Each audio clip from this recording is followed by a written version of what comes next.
The great crystal towers of Velnara had glowed with brilliant blue light for over 3,000 years. These massive structures powered everything on the planet, from the smallest communication devices to the giant ships that traveled between stars. But now, for the first time in centuries, the light was fading. Elder Thisara stood on the highest balcony of the central spire, watching the crystal network flicker like dying candles. Her crystalline skin, once bright with inner fire, had dulled to a pale shimmer. Around her, millions of Velnari citizens looked up at their failing power source with growing fear. "How long do we have?" asked Commander Zilbeth, her voice echoing with the musical tones of their species. "Days, perhaps hours," Thisara replied, her ancient eyes reflecting the dimming light. "The core crystals are exhausted. We have drawn power from them for too long without understanding the cost. The Velnari had built their entire civilization around these energy crystals. Their technology, their art, even their bodies depended on the crystal's power. Without it, they would not just lose their advanced society, they would die." Desperate for answers, Thisara descended deep into the archive vaults, where the oldest texts were kept. These books had been sealed away for good reason. They contained knowledge that the ruling council had deemed too dangerous or too strange to share with their people. As she searched through scrolls that crumbled at her touch, one particular text caught her attention. Written in the old language that few could still read, it spoke of a prophecy made thousands of years ago by the first Velnari seers. The words seemed to glow as she read them. "When the great light dims and darkness claims our world, salvation shall come not from within, but from the ember species. Those who burn brightest when all seems lost, they shall claim the starfire blade and kindle new hope from the ashes of the old." Thisara's hands trembled as she continued reading. The prophecy spoke of a weapon called the starfire blade, forged from the heart of a dying star. This blade had been locked away in the Void Temple long before her time, considered too dangerous for any Velnari to wield. She remembered the stories her grandmother had told her as a child. Brave warriors had attempted to claim the blade over the centuries. Each one had entered the temple with confidence and strength. Each one had been found days later as a perfect glass statue, their bodies crystallized in their final moment of terror. But what puzzled Thisara most was the reference to the ember species. In all her studies of galactic civilizations, she had never encountered any race that matched this description. The prophecy described beings that grew stronger through hardship, who found unity in chaos, and who could create hope where none existed. As the crystal towers dimmed further, casting long shadows across the dying city, Thisara made a decision that would have been unthinkable just days before. She activated the long-range communication arrays, using precious energy to send a message across the galaxy. The message was simple but desperate. To any who received this transmission, "We are the Velnari of the dying world, Velnara, our ancient." Texts speak of an ember species that burns bright in darkness. If you are these beings of fire and hope, please respond. Our world dies, and with it, the knowledge of 10,000 years.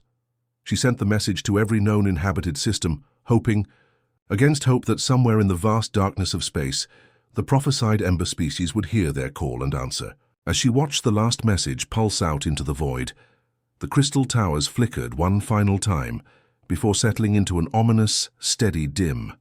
Time was running out, and the Velnari could only wait and hope that their ancient prophecy held. More than just the dreams of desperate ancestors, Dr. Kim Jae had been alone on Research Station Omega-7 for 3 months, and he was starting to talk to his coffee maker. The small outpost orbited a dead planet in the outer rim, far from any major shipping lanes or colonies. His job was simple but boring: catalog dead worlds and figure out why entire civilizations had vanished. Another day, another extinct alien. "Race," he muttered, sipping his morning coffee while reviewing scan data from the planet below. The world had once been home to millions of beings, but now only empty cities and strange metal sculptures remained. His colleague Dr. Park Min had warned him about taking this assignment. "You'll go crazy out there, Jay. Nothing but dead rocks and ghost stories." But Jay had wanted the solitude. After losing his wife in a transport accident 2 years ago, He preferred the company of ancient mysteries to living people. The communication. Alert chimed just as he was settling in for another day of routine scanning. Jay frowned at his console. No one ever contacted the Outer Rim stations unless there was an emergency. The nearest human colony was 3 weeks away by fastest ship. Probably just another supply manifest, he said to himself, but something felt different as he opened the transmission. The message wasn't in standard galactic common. The text was fragmented, like it had been run through multiple translation programs by someone who barely understood human languages. But what made Jay's hands freeze over the keyboard were the words themselves. To beings of ember and fire, world dying. Ancient prophecy speaks of your kind. Please respond if you burn bright in darkness. Jay read the message 3 times before its meaning sank in. Someone out there was specifically looking for humans. Not just any humans. They seemed to think humans had some special quality, some inner fire that could help them. The message included star charts that made no sense. The coordinates pointed to a region of space that wasn't on any human maps. According to his computer, that area should be empty void, but the senders claimed it was their home system. Jay's hands shook as he recorded a response. This is Dr. Kim J of Human Research Station Omega 7. I received your message. Who are you? What kind of help do you need?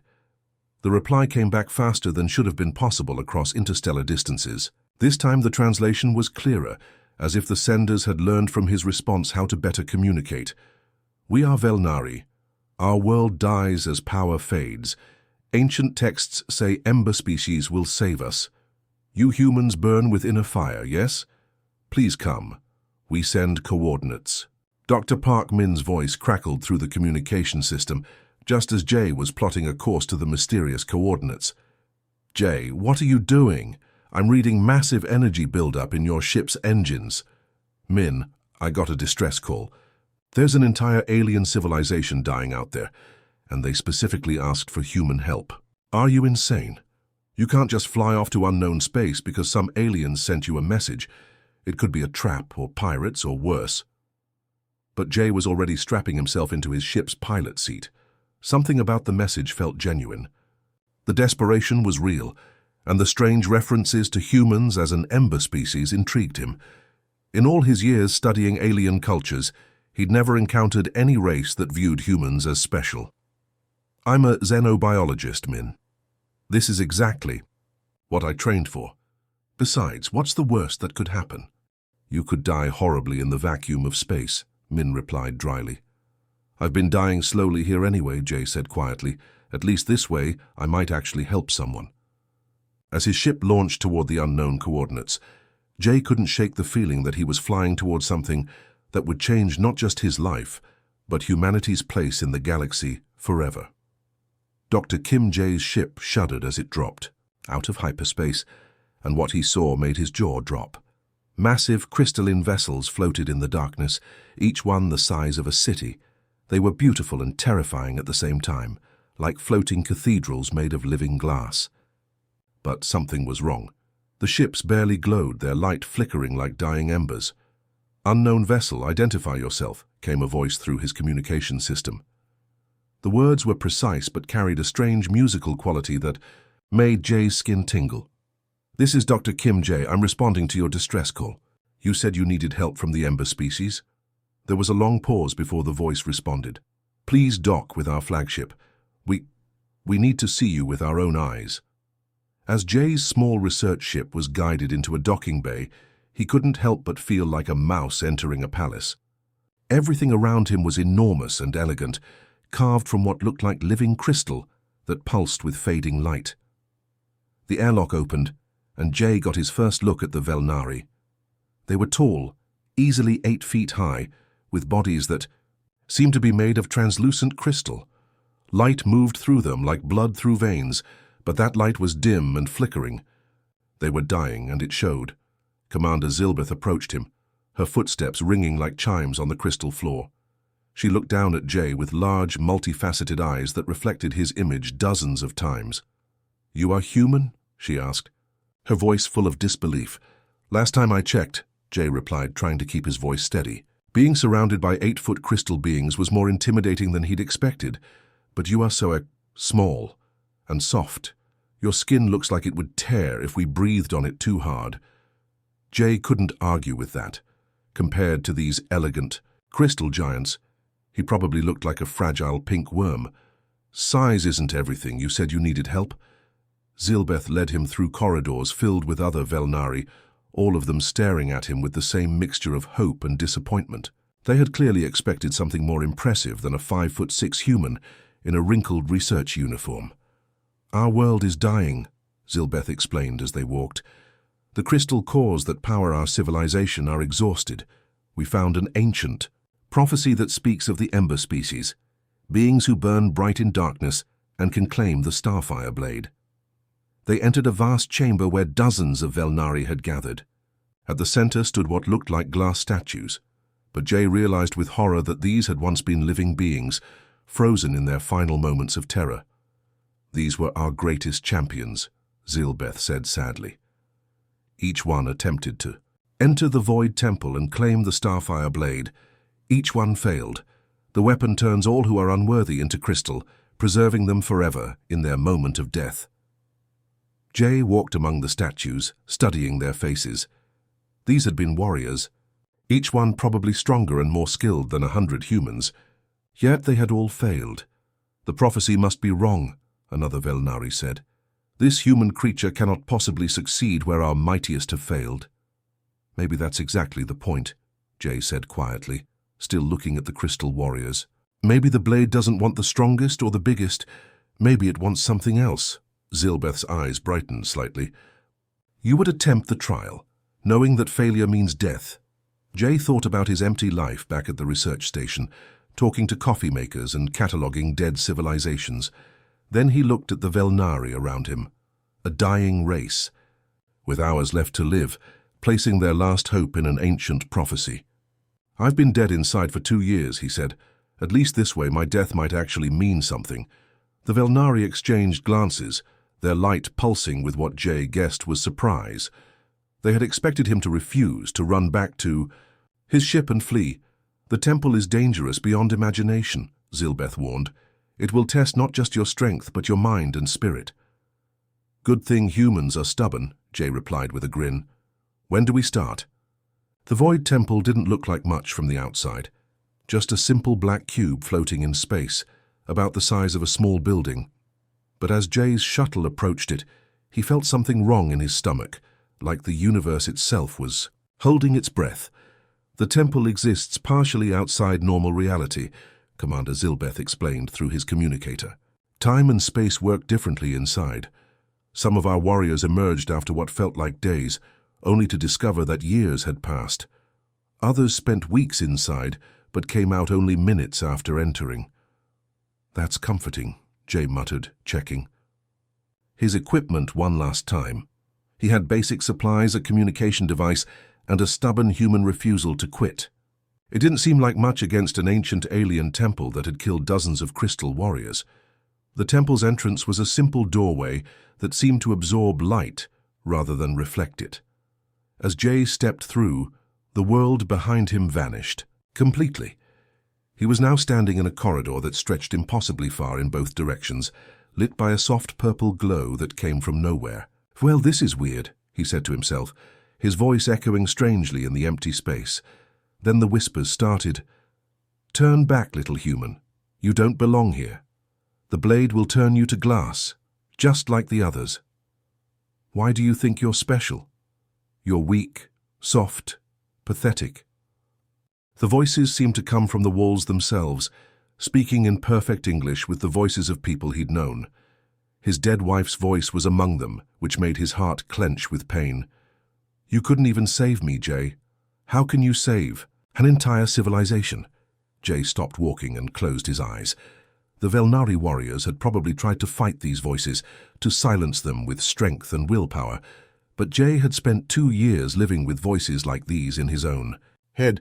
You're right, he said calmly to the whispers. I am weak. I couldn't save her.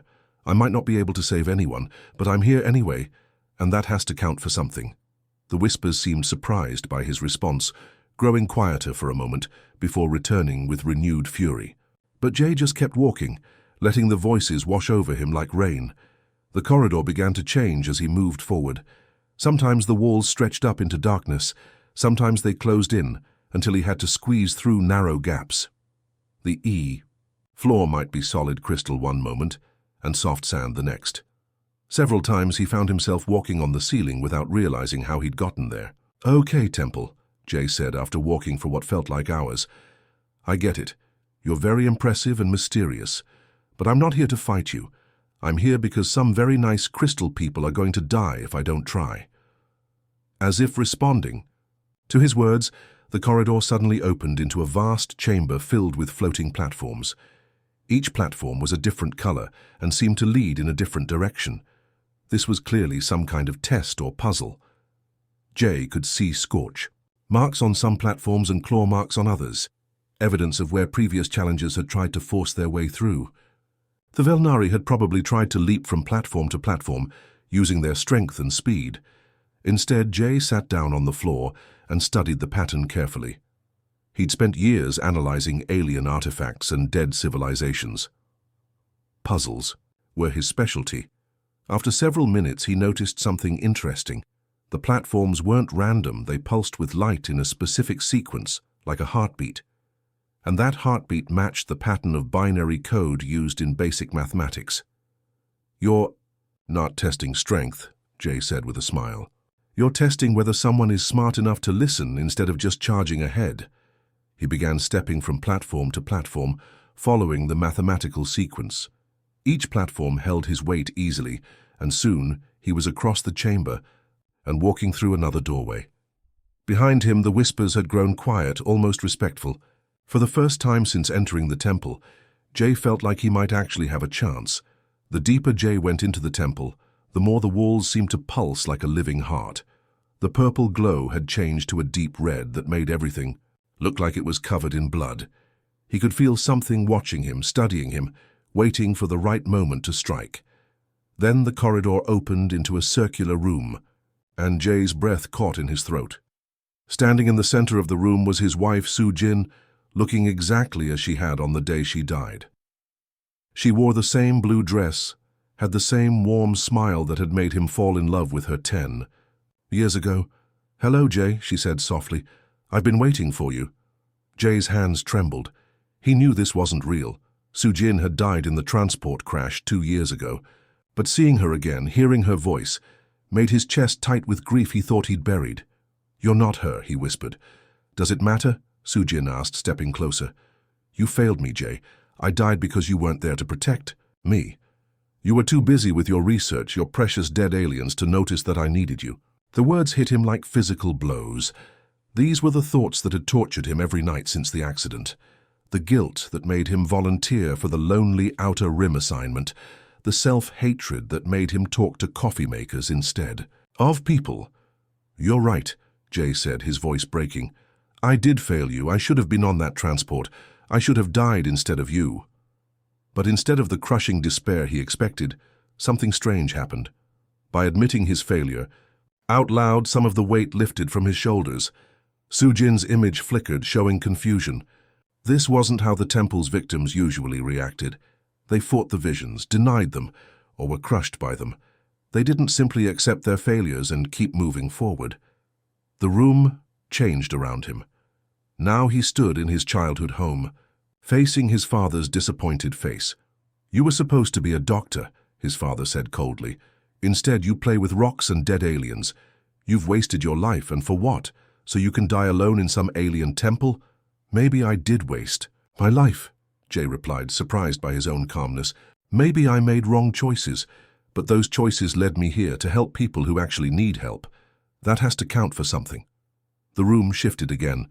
Now he was surrounded by mirrors, each one showing a different version of himself.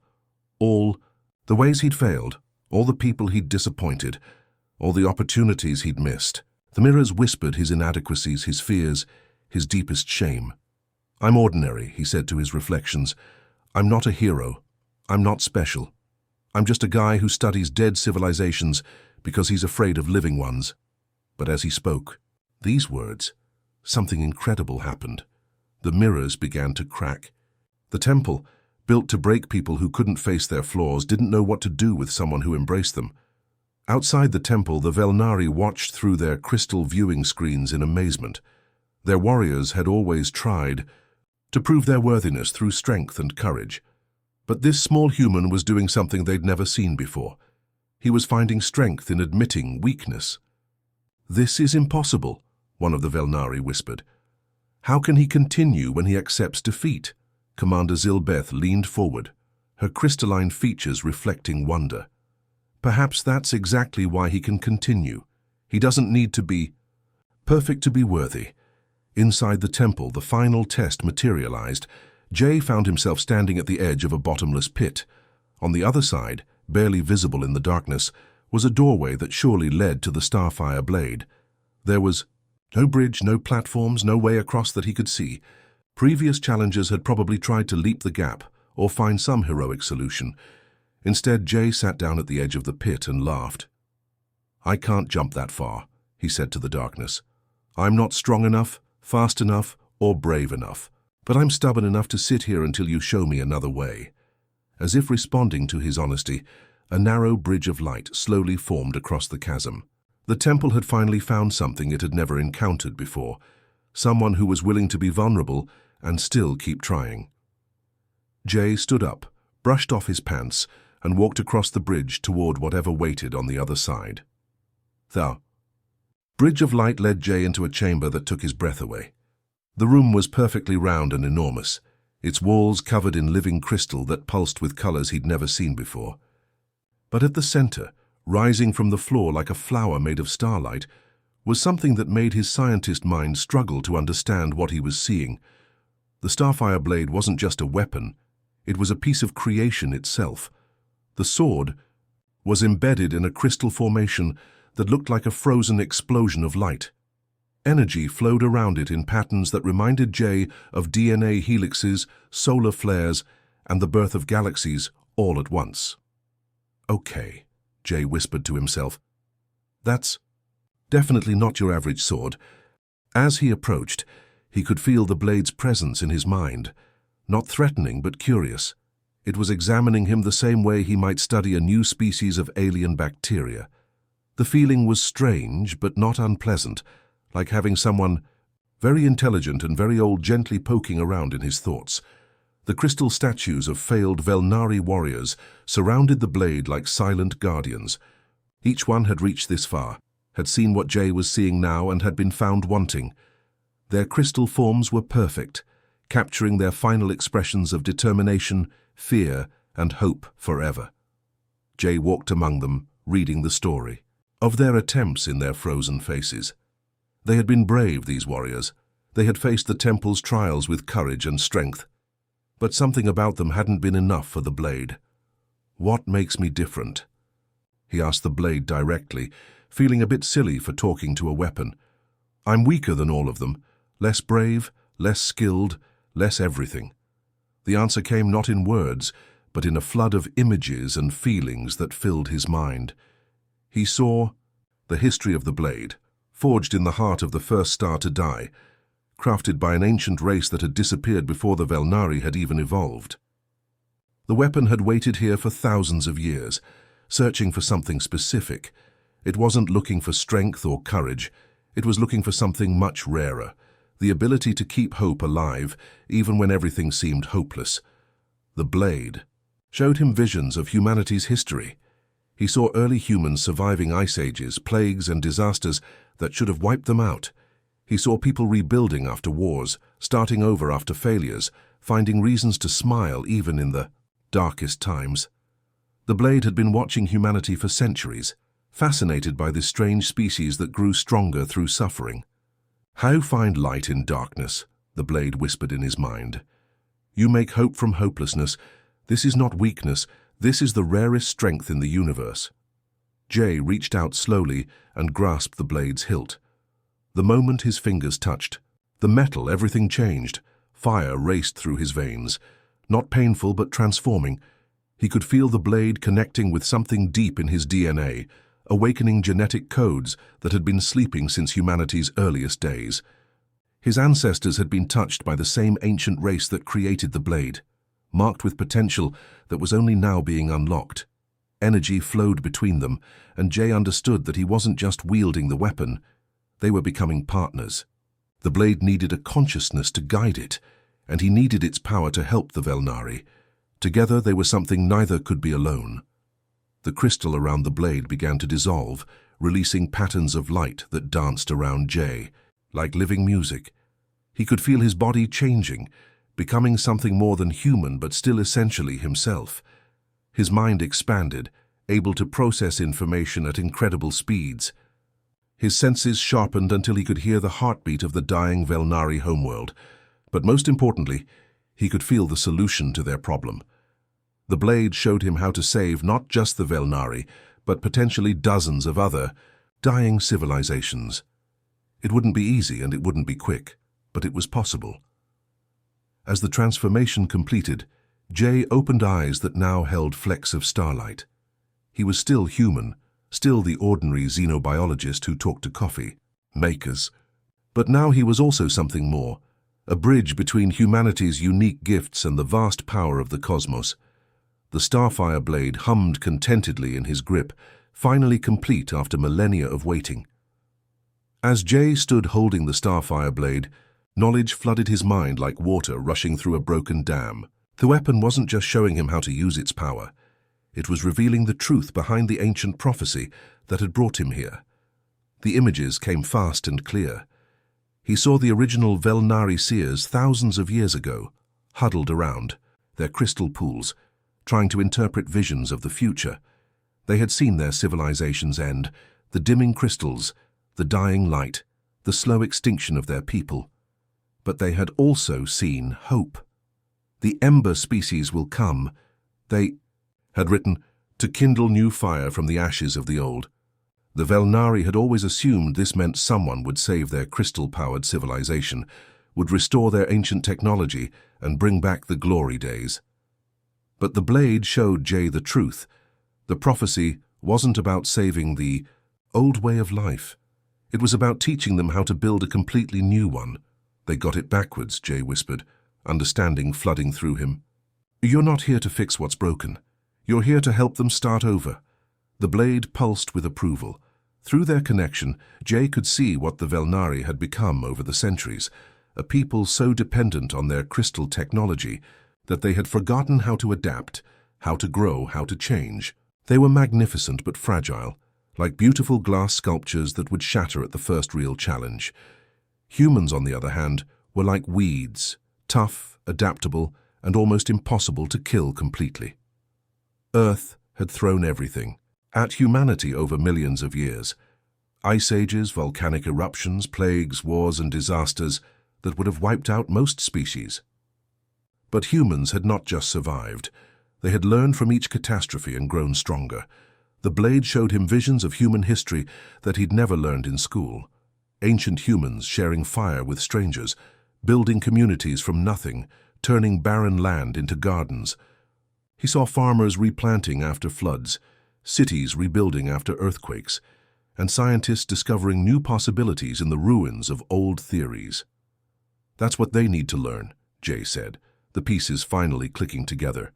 Not how to restore their old power, but how to find new power they never knew they had.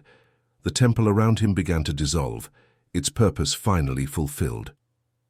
As the walls faded away, Jay found himself floating in space, surrounded by the massive Velnari ships. But he wasn't cold or breathless. The blade's power protected him, allowing him to survive in the vacuum as easily as breathing air. The Velnari fleet watched in amazement as their human champion emerged from the temple not as a conquering hero, but as something entirely unexpected, a teacher wrapped in starlight. Commander Zilbeth's voice reached him through the blade's power, trembling with hope and fear. Did you claim the weapon? Can you save our world? I claimed it, Jay replied, his voice carrying across space without need for communication devices. But I can't save your world. That's not what the prophecy was about. Silence filled the communication channels. The Velnari had spent their last hope on this human, and now he was telling them he couldn't do what they needed. But I can teach you how to save yourselves, Jay continued. and he felt the blade's power flowing through his words, carrying conviction and possibility. Your civilization doesn't have to die. It just has to change. It has to learn what humans learned long ago, that endings can be beginnings, that failure can be the first step towards something better. The blade showed him exactly what needed to be done. The Velnari's crystal dependency wasn't a weakness. It was a strength they'd been using wrong. Their bodies were designed to channel energy, but they'd been drawing from external sources. For so long they'd forgotten they could generate their own power. The Ember species, Jay said, understanding the full meaning of the prophecy at last, aren't the ones who save you. We're the ones who teach you how to become embers yourselves, how to find the fire that was always inside you. As he spoke, the starlight around him grew brighter, and for the first time in centuries, some of the Velnari ships began to glow with a new kind of light. Not the borrowed radiance of their crystals, but something that came from within. The real work was just beginning. 3 weeks after claiming the Starfire blade, Jay stood on the bridge of the largest Velnari ship, looking down at a dead planet that would become their first experiment. The world below had once been green and alive, but some ancient disaster had turned it into a ball of grey rock and poisoned soil. "This is madness," Elder Thesara said, her crystalline form flickering with nervous energy. "We should be trying to restore our crystal cores, not playing in the dirt of dead worlds." "Your crystal cores are finished," Jay replied gently, studying the planet's surface through the ship's sensors. "But this world isn't. Look deeper."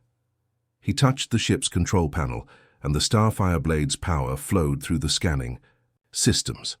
Suddenly, the dead planet revealed its secrets: underground water reserves, dormant minerals, and most importantly, microscopic life forms that had been sleeping in the soil for thousands of years. "Life finds a way to survive," Jay explained to the gathered Velnari leaders. "Even when everything looks hopeless, something always remains. We just have to give it a chance to grow again." Commander Zilbeth studied the readings with growing excitement. "These microorganisms, they're still alive after all this time?" "Humans have found bacteria that survived for millions of years on Earth," Jay said. "Life is tougher than most people think. The question is, are you willing to learn how to help it flourish?" The next month was unlike anything the Velnari had ever experienced. Instead of relying on their crystal technology, they began learning human techniques that seemed impossibly primitive at first. Jay taught them about composting, crop rotation, and soil chemistry, while they shared their knowledge of energy manipulation and biological enhancement. The combination was magical.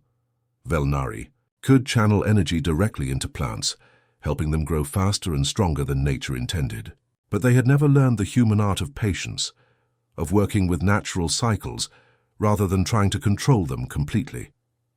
"Watch," Jay said to a group of young Velnari as he knelt in the newly prepared soil. He planted a simple seed from Earth, a tomato that he'd brought from his research station's food supplies. "Your people want to push energy into this seed to make it grow instantly, but that's not how life works." He showed them how to read the soil's needs, how to provide just enough energy to help without overwhelming the delicate processes of growth. The Velnari were amazed to discover that their crystal bodies were perfectly designed for this kind of work.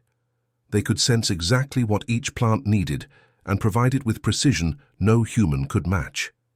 "This is beautiful," whispered a young Velnari named Kilvan as she watched a seedling push through the soil. "I can feel its life force growing stronger." Within 6 months, the dead world was showing patches of green. The Velnari discovered that they didn't need their massive crystal generators when they worked in harmony with living systems. Plants and trees could store and channel energy just like crystals, but they also grew, adapted, and created new life. "We've been thinking about power all wrong," Elder Thesara admitted, as she watched a forest of Earth and Velnari hybrid trees spreading across what had once been a wasteland. "We thought we needed to take energy from our crystals. We never realized we could grow our own." Jay smiled as he watched Velnari children, born since the terraforming began, playing among the trees. These young ones had never known the old crystal dependency. To them, working with living systems was natural. "The best part," Jay told Zilbeth as they watched the sunset paint the new forest in shades of gold and green, is that this is sustainable. Your crystals were finite. They had to run out eventually. But life creates more life. Trees grow new. Trees, plants make new seeds, and the whole system gets stronger over time. The news of their success spread quickly through the galaxy. Other dying civilizations began sending desperate messages, asking if the miracle of the reborn world could be repeated elsewhere. "Looks like we're going to be busy," Jay said, feeling the Starfire blade's power humming with satisfaction at his side. The Velnari were no longer a dying race dependent on failing technology. They had become gardeners of worlds, partners with humanity in the greatest project imaginable, bringing life back to the galaxy's forgotten corners. 2 years after the first dead world bloomed back to life, Jay's small research ship had become the most famous vessel in the galaxy. But instead of weapons or treasure, it carried seeds, soil samples, and farming equipment. The lonely xenobiologist who once talked to coffee makers was now receiving messages from desperate civilizations across hundreds of star systems. Another distress call, Dr. Parkman announced over the communication system from his new position as Jay's chief coordinator. The Jektar Empire. Their industrial worlds are choking on pollution, and their food planets are dying. Jay sat in his ship's garden, a small greenhouse where he tested new plant combinations, watching Earth roses grow alongside Velnari energy flowers. The sight still amazed him every day. What's their technology level? Advanced, but rigid. They've been using the same industrial processes for 1,000 years. Sound familiar? It did sound familiar. In the past 2 years, Jay had discovered that the galaxy was full of civilizations that had become trapped by their own success. They had perfected one way of doing things and then forgotten how to adapt when circumstances changed. The Korth had built their entire society around mining asteroids, but had stripped their solar system bare. The Melthari had created perfect climate control for their worlds, but when their weather machines broke down, they had no idea how to survive natural seasons.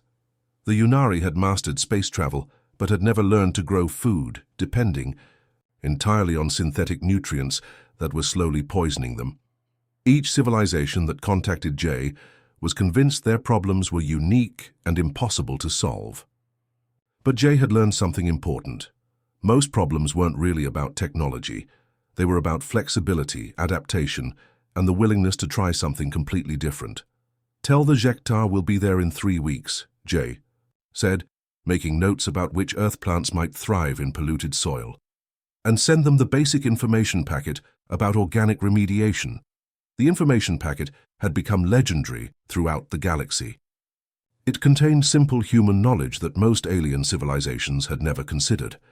How plants could clean poisoned air, how bacteria could break down toxic waste, how crop rotation could restore exhausted soil, and how diverse ecosystems were stronger than monocultures. But the real magic happened when human adaptability met alien capabilities. The Velnari could channel energy into plants. The Korth could move massive amounts of soil and rock with their mining equipment. The Melthari could control weather patterns. Each species brought unique abilities that, when combined with human, agricultural wisdom, created solutions nobody had imagined possible. "Incoming transmission from Earth," Min announced. "It's Admiral Chen from Colonial Command." Jay sighed. Earth's government had been trying to figure out what to do with him ever since news of his success had reached human space. Some politicians wanted to use his influence for trade advantages. Others worried about giving away human knowledge to potential enemies. "Patch him through," Jay said reluctantly. Admiral Chen's weathered face appeared on the screen, wearing his usual expression of confusion and frustration. "Dr. Kim, we need to discuss your activities. You're sharing human technology with alien civilizations without proper authorization." "I'm sharing farming techniques that are thousands of years old," Jay replied calmly. "And in return, we're learning how to heal dead worlds and prevent civilizations from collapsing. That seems like a good trade to me. But what about Earth's strategic advantages? What about security?" Jay gestured toward his garden, where plants from a dozen different worlds grew together in impossible harmony. "Admiral, we're not conquering. The galaxy. We're gardening it, there's a difference. The truth was humanity's role in the galaxy had changed completely. Instead of being seen as potential conquerors or competitors, humans were now viewed as the species you called when everything seemed hopeless. They were the ones who found solutions in failure, who saw opportunity in disaster, who could make something grow in the most unlikely places. The Starfire Blade had shown Jay something important. The galaxy was full of civilizations that had forgotten how to adapt, how to change, how to start over when necessary. But humans had never lost those skills. Every human culture had stories about rising from ashes, about finding hope in darkness, about turning endings into new beginnings. We're not conquering anything, Jay told the Admiral. We're just doing what humans have always done.